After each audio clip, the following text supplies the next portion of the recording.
소중한 나 무한 행복!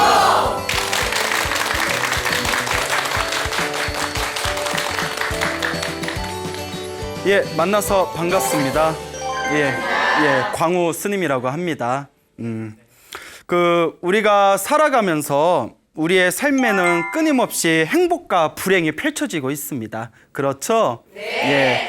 그래서 우리 불교에서는 내가 전생에 복을 많이 짓고 선업을 많이 짓고 공덕을 많이 지으면 이번 생에 항상 좋은 일들이 생기고, 전생에 복을 짓지 않고 선업을 짓지 않고 공덕을 짓지 않으면 이번 생에 내가 원하는 그런 삶을 살기가 힘들다라고 그 경전에서 누누이 이야기를 하고 있습니다. 그래서 저희 불교에서는 이번 생에 펼쳐진 우리의 모든 모습이 다 전생에 내가 과거에 지었던 업의 결과라고 합니다. 그리고 이번 생에 내가 짓고 있는 나의 행위와 나의 업들이 다음 생을 결정짓는 가장 중요한 뿌리와 씨앗이 된다고 합니다.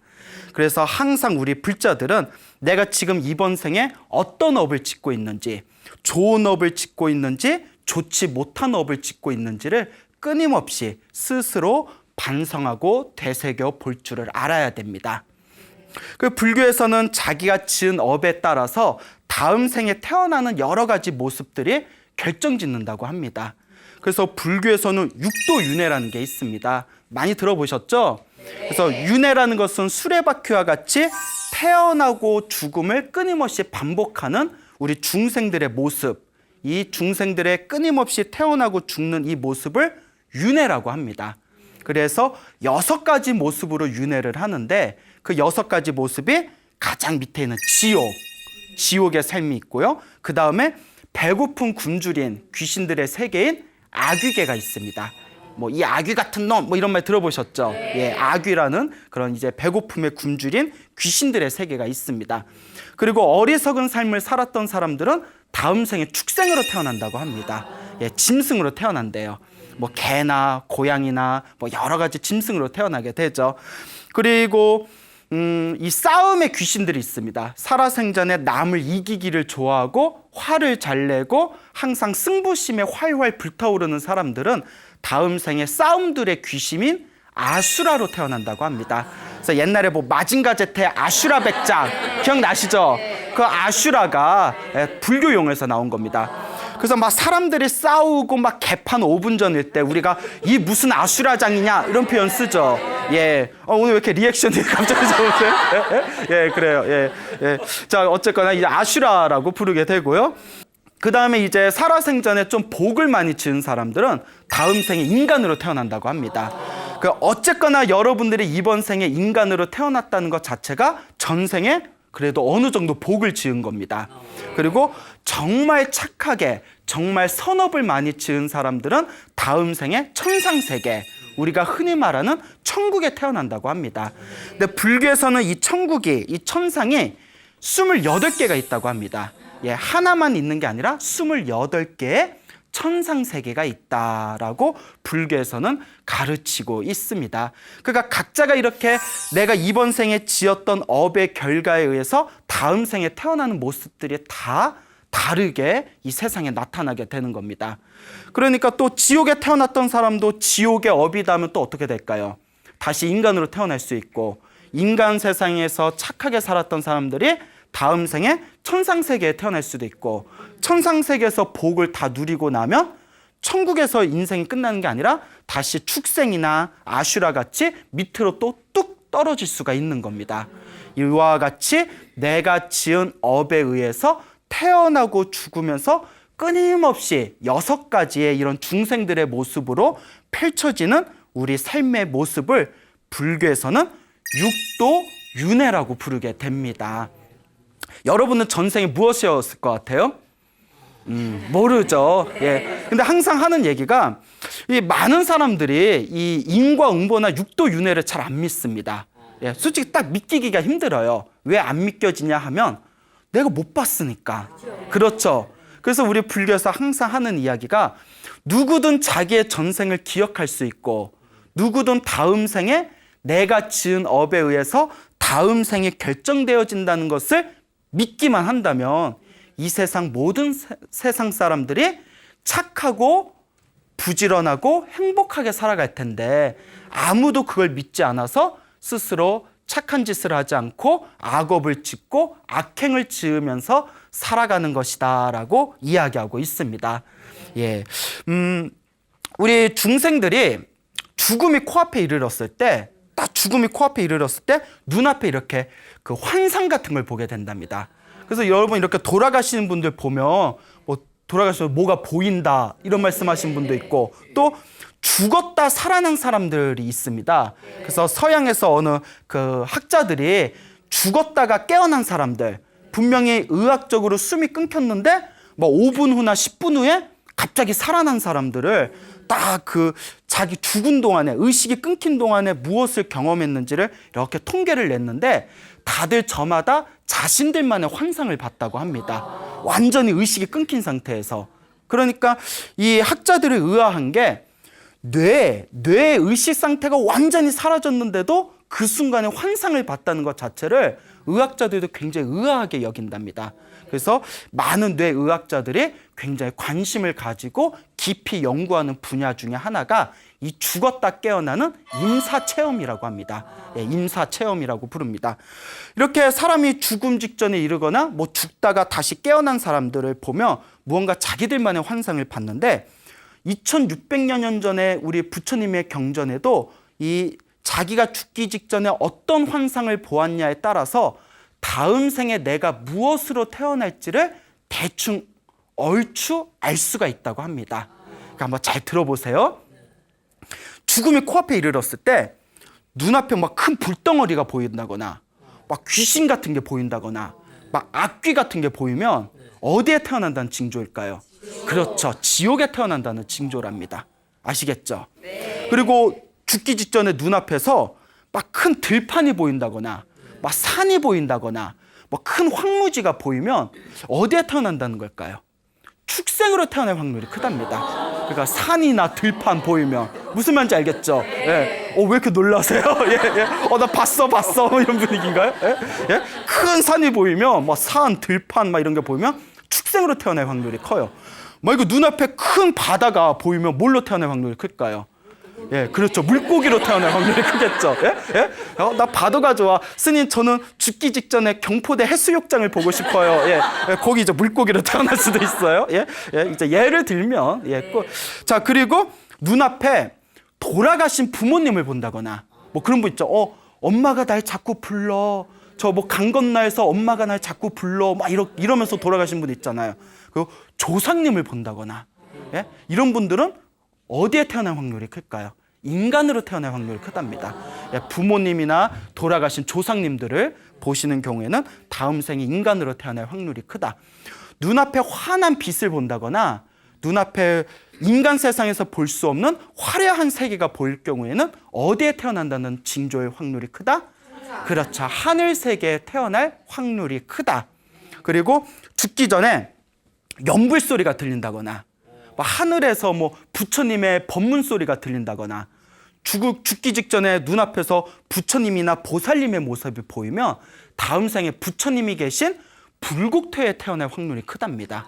예. 그러니까 이런 게 이제 경전들에 다 나옵니다.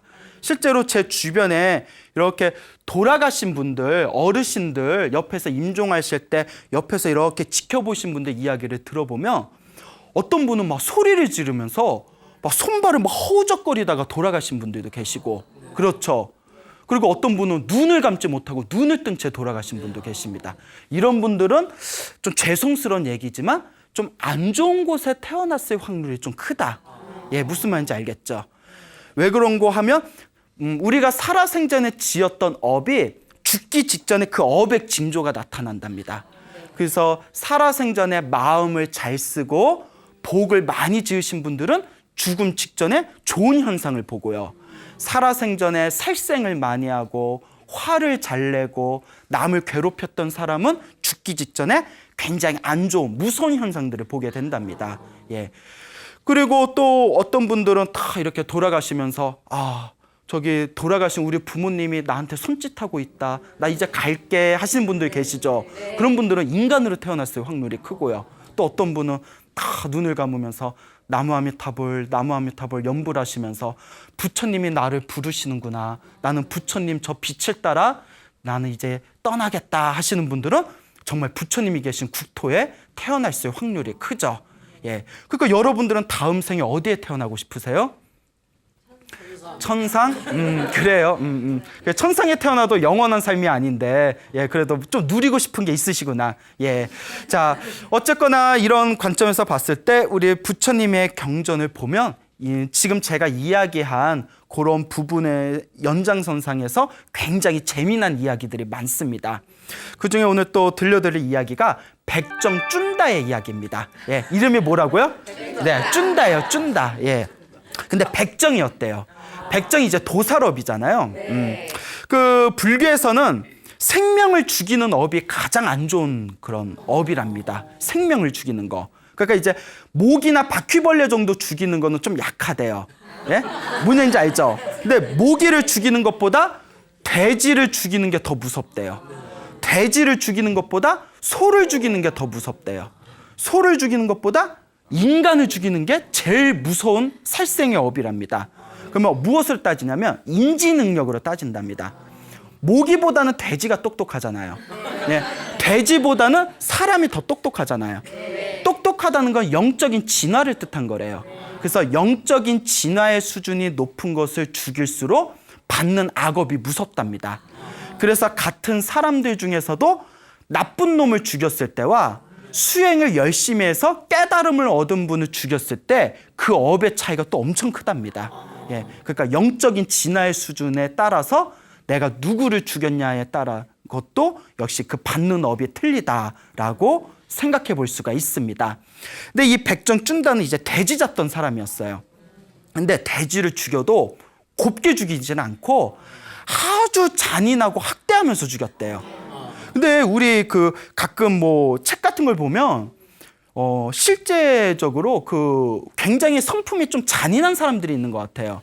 그래서 저희들 같이 마음이 약한 사람들은 누구 때리지도 못해요. 예, 진짜 마음이 약해서 누굴 때리면 내 손이 아파.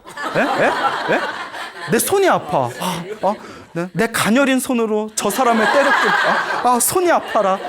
예? 이 마음이 약한 사람들은. 그런데 책 같은 걸 보면 막 연쇄살인마 이야기 있잖아요. 막 입에 담기도 무서울 정도로 흉폭한 사람들이 있어요. 근데 이 백정쭌다도 굉장히 잔인하고 흉폭한 사람이었대요. 그래서 돼지를 잡을 때 아주 잔인한 방법으로 죽였다고 합니다. 그래서 또 돼지를 죽이는 것도 모자라서 사람들한테 화를 잘 내고, 그리고 부처님의 사원이 근처에 있음에도 불구하고 한 번도 부처님께 법문을 들은 적도 없고 사람들한테 베푼 적도 없는 그런 복도 지을 줄 모르고 선업도 지을 줄 모르는 굉장히 잔인했던 그런 백전쭌다가 있었다고 합니다. 근데 이제 하루 백전쭌다가 병에 걸렸다고 합니다. 그래서 이제 병에 걸리니까 에구구구 하고 이제 드러눴어요. 근데 이 사람이 이제 죽을 때가 됐나 봐요. 병에 걸려서 정신이 오락가락할 때 그동안 자기가 죽였던 짐승들이 다 뛰쳐나와가지고 그 돼지들이 자기를 막 씹어 삼키면서 막 학대하는 환상을 꾸기 시작하는 거예요. 근데 여러분 이게 중요합니다. 옛날부터 우리 큰 스님들이 그러시는데 사냥을 많이 하거나 낚시하기를 좋아하는 거, 살생을 취미로 하는 사람들이 죽을 때 자기가 죽였던 짐승들이 나와가지고 괴롭히는 환상들을 많이 본답니다. 실제로 그런 경우가 있어요. 제가 굉장히 존경하는 대만의 큰 스님이 계시는데 이 대만의 큰 스님께서 아버지가 사냥을 굉장히 좋아하셨대요. 아버지가 사냥을 좋아하셔서 근데 하루는 아버지가 40여세에 단명을 하셨는데 단명하시기 며칠 전부터 막 고통 속에 환상을 보시면서 막 손발을 허우적거리셨대요. 그래서 이 큰 스님께서 그땐 출가하시기 전이었죠. 아버지 왜 그러십니까 했더니 내가 죽였던 짐승들이 복수한다고 나타나서 나를 물어 뜯는다. 나 좀 도와다오 하면서 결국은 숨이 끊기셨대요. 그때 큰 스님께서 내가 그때 불법을 알았으면 옆에서 연불이라도 해드리고 경전이라도 독송해드렸을 텐데 하면서 아쉬워하면서 제가 지금 한 얘기가 지장경에 나옵니다. 지장경이 나와요. 그러면서 요 대만의 큰 스님이 지장경에서 살생을 많이 한 사람은 죽은 뒤에 죽음이 코앞에 이르렀을 때 자기가 죽였던 짐승들이 나와서 괴롭힌다라는 구절이 있는데, 이 지장경의 구절이 조금도 거짓이 아니었음을 우리 아버지가 돌아가실 때 내가 똑똑히 봤다, 이런 본문을 자주 하십니다. 그러니까 무섭죠. 그러니까 이 살생이 무서운 거예요. 이 이제 돼지 잡던 이 쭌다도 그 눈앞에서 자기가 죽였던 돼지들이 막 나타나가지고 자기를 막 일주일 동안 괴롭히는 거예요. 너무 괴로워서 소리를 꽥꽥 비명을 지르면서 너무 몸이 아프니까 막 엉금엉금 기어다녔대요. 소리를 꽥꽥 비명을 지르면서 기어다니는 모습을 가족들이 보고 기절초풍을 했대요.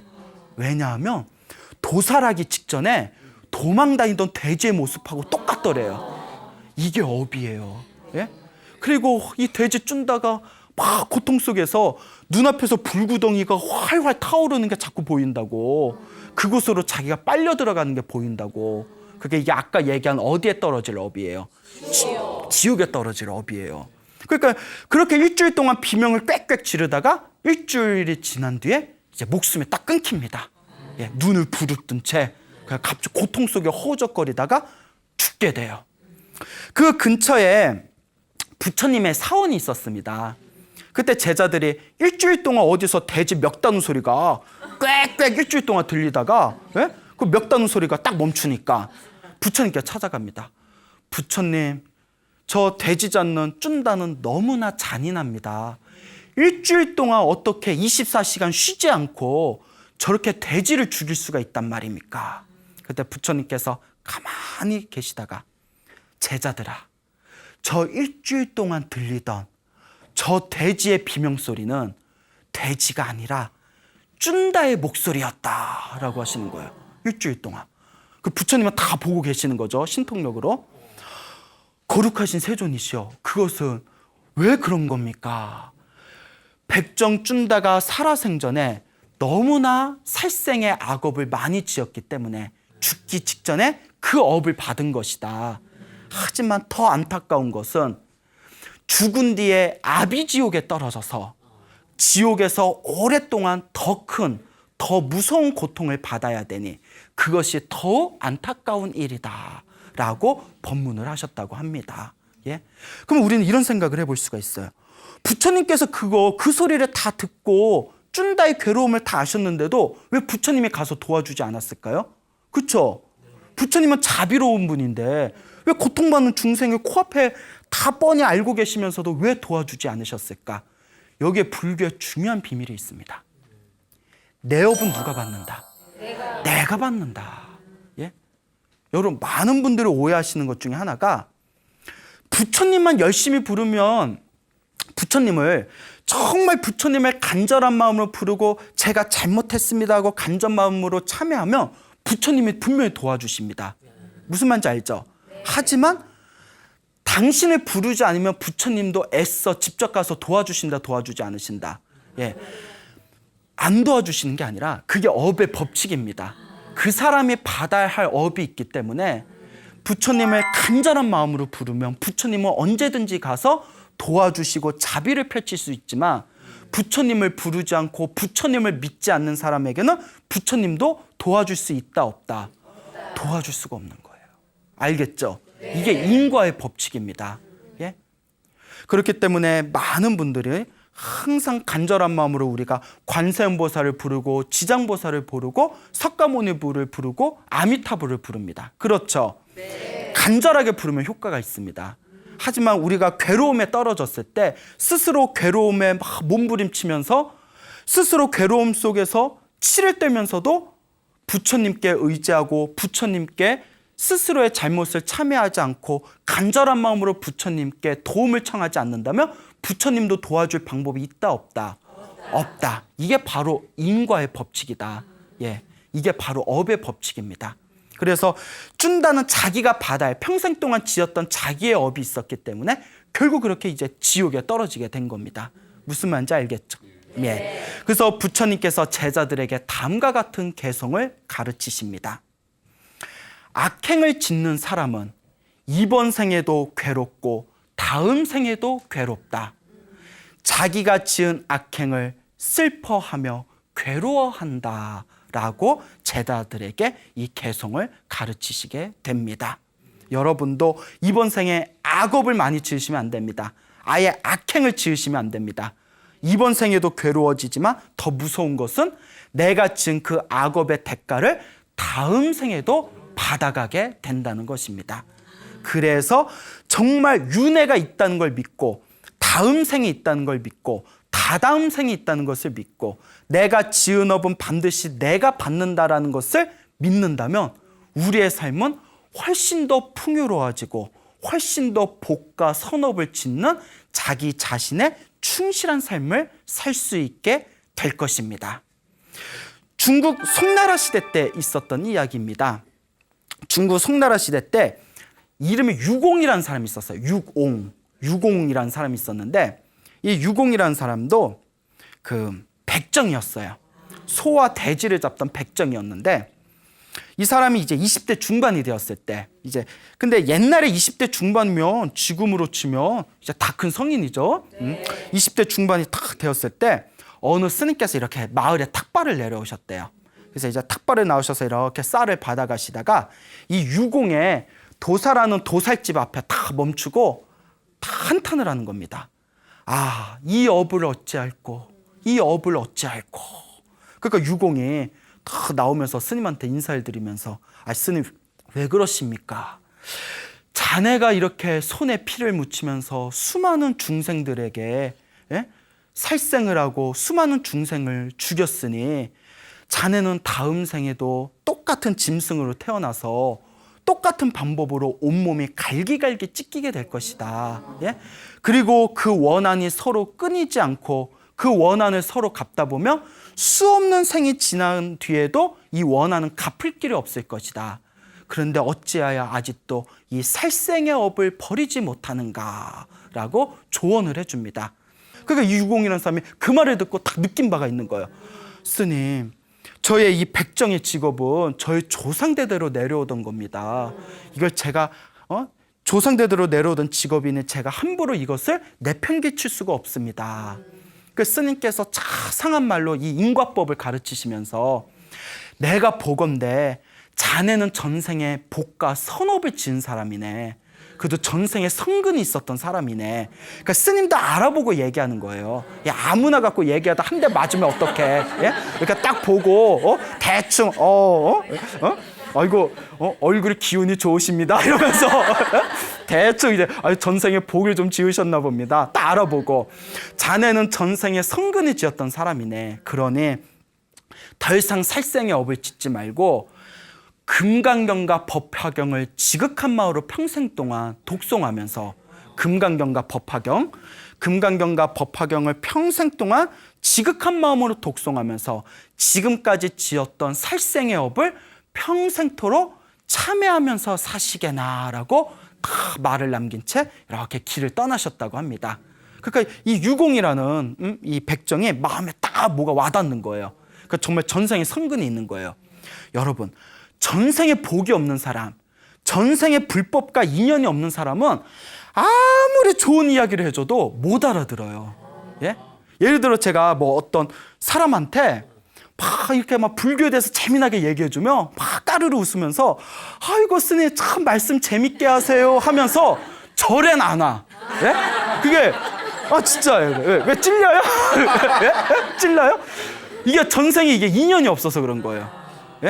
근데 전생에 인연이 있는 사람은 한마디 말만 딱 스쳐들어도 가슴이 시원해지면서 그때부터 절에 열심히 다니는 거예요. 그러니까 예전에 제가 어느 사찰에서 이렇게 이제 불교 입문 강의를 한 적이 있었어요. 모 사찰에서 서울에. 근데 그때 어느 불자분이 어느 보살님이 이렇게 그 절에 놀러 왔다가 저서 뭐 떠드는 소리가 들리길래 스님이 말씀 재밌게 하나 하고 뒤에 가서 이렇게 청강을 하다가 너무 재밌어가지고 그 자리에서 이제 불교 입문을 이제 접수를 했대요. 접수를 하고 전혀 불교에 관심이 없는 상태에서 그냥 스님이 이야기하는 게 너무 재밌어서 불교 입문 졸업하고 그 다음에 뭐 경전반 졸업하고 그 다음에 뭐 불대 들어가고 막 경전 공부 계속 하다가 완전히 새로운 불자로 거듭난 거예요. 이런 경우가 있다니까요. 그러니까 이거는 전생과 불법과 인연이 있어서 가능한 거예요. 무슨 말인지 알겠죠? 예? 그 인연이 없으면 아무리 떠들어도 알아들어요, 못 알아들어요? 못 알아들어요. 전생에 인연이 있는 사람은 조금만 얘기해도 알아들어요, 못 알아들어요? 알아들어요. 그러면 인연이 없는 사람한테 떠들 필요 있어요, 없어요? 그래도 있어요. 있어요. 예? 예? 아니 못 알아듣는 거 알면서도 떠드는 이유가 뭐냐? 내가 지금 이야기해주면 이것이 인연이 돼요. 다음 생이건 다다음 생이건 오늘 내가 떠든 인연 때문에 불법과 만날 수 있는 인연이 또 생기는 거예요. 알겠죠? 예? 그러니까 우리의 만남은 우연이 아니라 인연이에요. 인연. 뭐라고요? 인연. 발음 잘해야 돼요. 발음을. 자, 인연법입니다. 모든 게 인연법이에요, 불교는. 그러니까 유공이 마음으로 딱 와닿는 게 있으니까 그 뒤로 자기가 도살할 때 쓰던 칼과 그 고기를 재던 저울을 다 버리고 그 뒤로는 더 이상 살생을 하지 않았대요. 그리고 자기가 알고 있는 그 화공한테 부탁을 해서 그 큰 이제 그 액자, 거의 액자에다가 거기 종이에 이제 저기 가운데는 아미타 부처님을 모시고 양쪽에는 관세음보살님과 대세지보살님을 딱 그려 넣은 뒤에 자기 집안의 벽에다 붙여놓고 매일매일 거기서 절을 하면서 금강경과 법화경을 지극한 마음으로 독송하였다고 합니다. 예?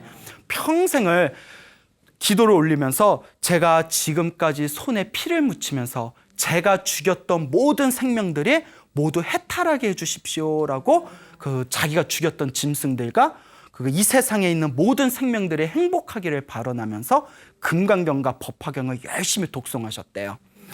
그래서 그렇게 열심히 기도를 하다 보니까 옛날에는 이 도살하던 업이 직업이잖아요. 이걸 그만두면 뭐 먹고 살까 고민하다가도 열심히 기도를 하니까 또 점점 이제 또 좋은 직업도 구하게 되고, 예. 그리고 이제 살아가는데도 큰 어려움 없이 기도에 집중하면서 그렇게 평생을 살았다고 합니다. 그렇게 기도를 하면서 살다가 81살이 되었을 때, 그 당시 81살이면 대장수를 한 거예요. 예. 81살이 되었을 때 다 사람들을 다 불러 모읍니다. 평소에 친하게 지낸 사람들을 81살, 81살이 되는 생일날 다 불러 모은 뒤에 다 아침 식사를 다 이렇게 이제 베푼 뒤에 사람들 앉혀놓고 이렇게 이야기를 합니다. 제가 그동안 젊었을 적에 살생을 하면서 살아오다가 20대 중반에 참 좋은 스님을 만나서 제가 거룩한 법문을 듣고 살생을 놓아버리고 제가 이와 같이 열심히 기도를 하면서 제가 이 평생 행복한 삶을 살았습니다. 근데 제가 이제 떠날 때가 된 것 같습니다. 마지막으로 여러분들에게 작별 인사를 올립니다 하면서 사람들 앞에서 다음과 같은 개송을 읊었다고 합니다. 50년 전 살생의 업을 버리고 손에 든 칼과 저울을 던지고 수행하였네. 오늘 아침 깨달음의 길로 향하니 물속에 있던 연꽃이 불 속에서 피어났구나 라는 개성을 다 읊으면서 그 자리에서 앉은 채 다 목숨이 다 끊겼다고 합니다. 와, 이 정도면 도인이에요. 도인이에요. 백정이었던 사람이 나보다 나. 저보고 지금 스님도 그런 개성 딱 읊으면서 죽을 수 있어요? 이러면 될까? 말까? 예? 그러니까 그 정도면 도인이에요. 그렇죠. 예. 그런데 참 앞에 우리 백전준다의 이야기했죠. 백전준다는 전생에 성근이 없어서 복이 없어서 그런 좋은 부처님의 법문을 들을 수 있는 기회를 놓쳤고, 우리 그 유공거사는 비록 젊은 나이에 백정이었지만 그 전생에 선업과 복이 있어서 좋은 스님을 만나 좋은 법문을 듣고 자신의 악업을 고친 뒤에 그 죽음에 이르러서도 자유자재한 그런 어떤 도인의 그런 거룩한 모습을 우리 중생들에게 보여줬구나라는 것을 생각할 때, 이 인연법이 이렇게 소중한 것이구나. 누군가의 만남이라는 이 인연의 가르침이 참으로 수승하고 소중한 것이구나라는 것을 우리가 다시 한번 되새겨 봐야 됩니다.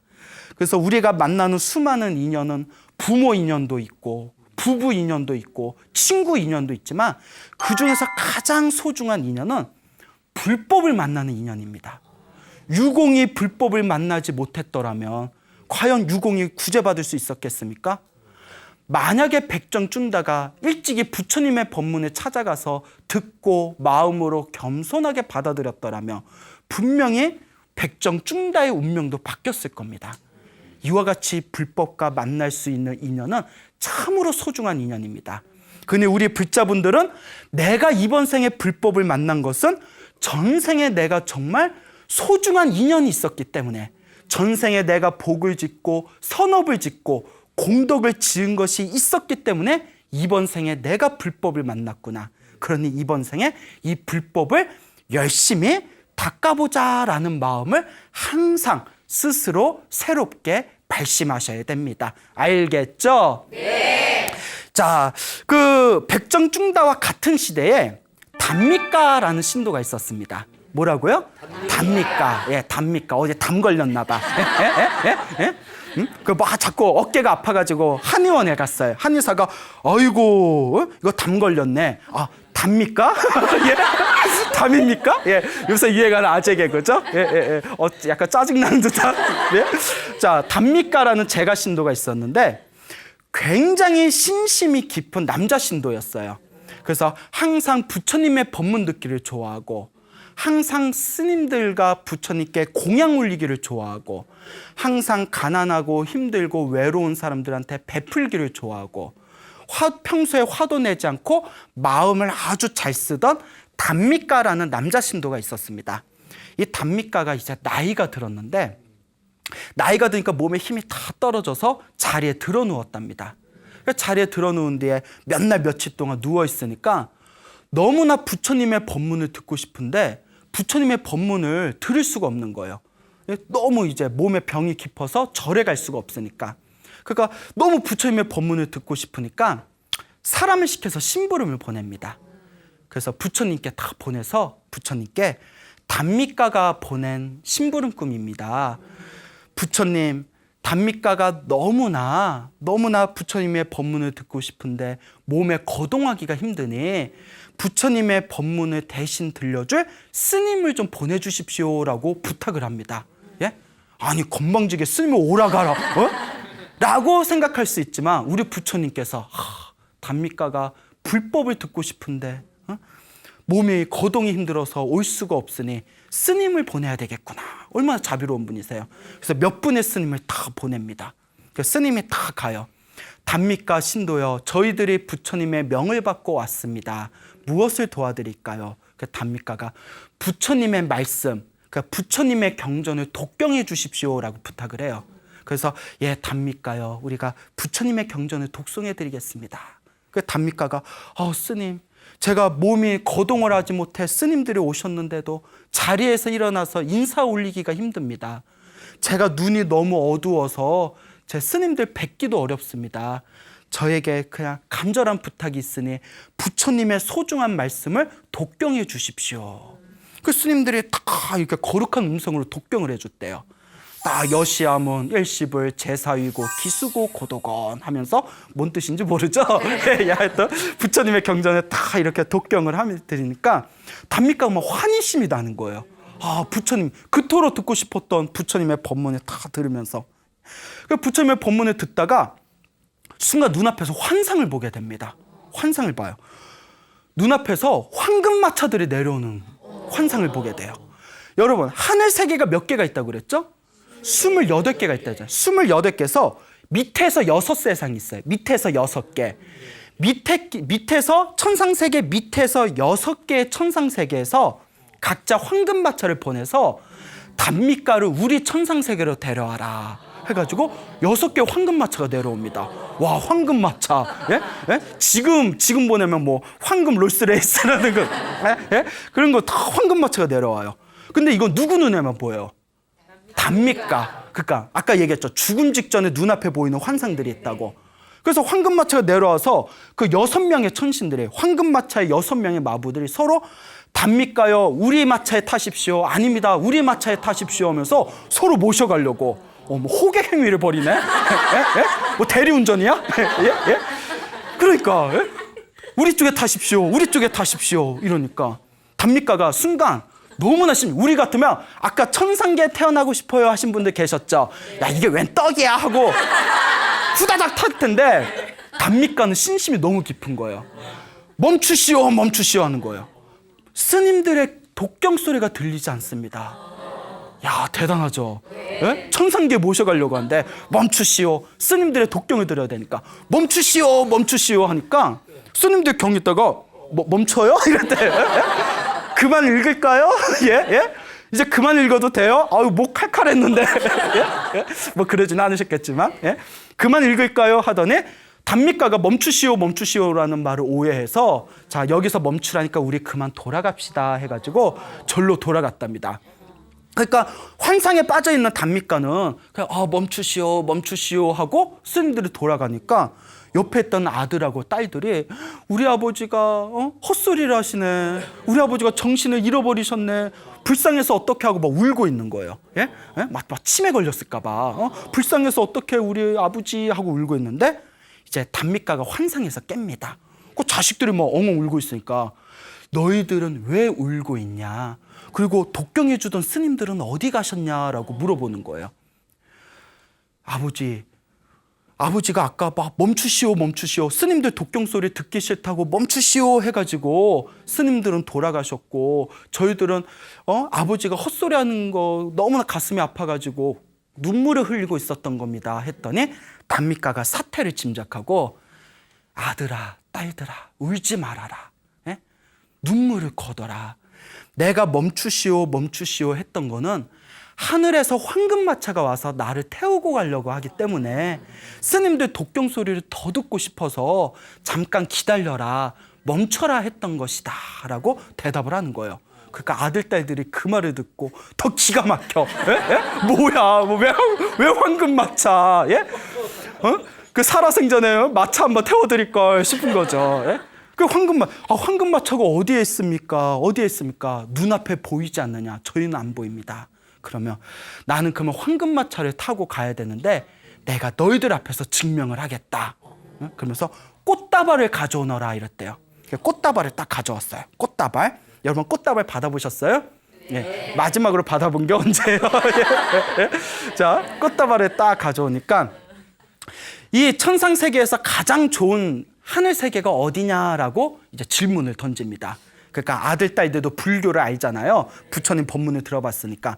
수많은 천상 세계가 있지만 천상 세계 중에서 미래의 부처님으로 오실 미륵보살님이 계신 도솔천이 가장 좋은 하늘 세계가 아니겠습니까? 왜냐면 여러분 미래에 오시는 미륵부처님 아시죠? 요 미륵부처님이 지금 미륵보살의 모습으로 저 하늘세계 도솔천에 계시다고 합니다.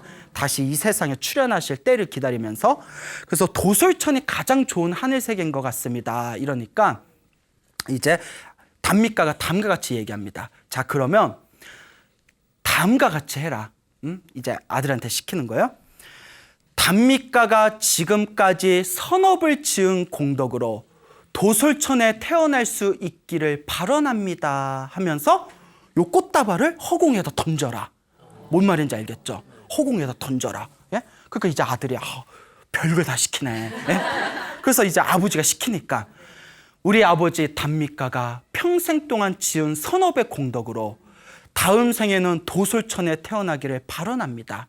이 발언이 이루어질 수 있다면 이 꽃다발이 허공에 걸리게 해주십시오라고 아버지가 시킨 대로 허공에 휙 던집니다. 근데 그 꽃다발이 황금마차에 딱 걸려요. 도솔천에서 내려온 황금마차에 자석같이 딱 달라붙어요. 그때 아버지가 질문을 합니다. 어떠냐? 보이느냐? 그러니까 아들 눈에는 뭐가 보이는 거예요? 그렇죠. 꽃다발이 공중에 떠 있는 것만 보이는 거예요. 보입니다. 그 꽃다발이 공중에 걸린 그 자리에 도솔천으로 가는 황금마차가 있구나. 나는 이제 떠난다. 나느냐 간다. 예? 그러니 나의 자식들아, 너희들도 복과 선업과 공덕을 지으면서 부처님 법에 의지하면서 살아가거라 하고 마지막 유언을 남기고 이렇게 황금마차를 타고 이제 허공으로 날아가십니다. 근데 이제 황금마차를 타고 허공으로 날아가는 모습은 이제 우리가 흔히 말하는 이제 영혼이 이제 탁 타고 가는 거고, 그 가족들이 보는데 앞에서는 고요히 미소를 지으면서 이제 그렇게 숨이 끊겼다라는 내용이 우리 부처님의 이야기에 나옵니다. 그래서 이 스님들이 이렇게 이제 절로 돌아와요. 그 저기 이제 부처님이 앉아 계시니까 부처님한테 가서 부처님 저희 잘 다녀왔습니다. 그런데 저희가 열심히 경전을 독송해 주는데 단미가 거사가 그만두시오 멈추시오 해서 그냥 오는 길입니다 했더니 부처님께서는 모든 걸 다 꿰뚫어 보시잖아요. 아니다 제자들아, 멈추시오라는 말은 너희들에게 한 얘기가 아니다 하면서 자초지종을 싹 설명을 해줍니다. 황금마차가 오고 모셔가려고 하니까 스님들 독경 소리 들으려고 멈추시오 했던 것이다 라고 다 얘기해 주니까 제자들도 믿기가 어려운 거예요. 그러니까 여러분, 부처님의 제자들도 믿기가 어려운데 일반인들한테 이런 얘기하면 쉽게 믿어요, 안 믿어요? 안 믿어요. 예. 여러분 믿어요, 안 믿어요?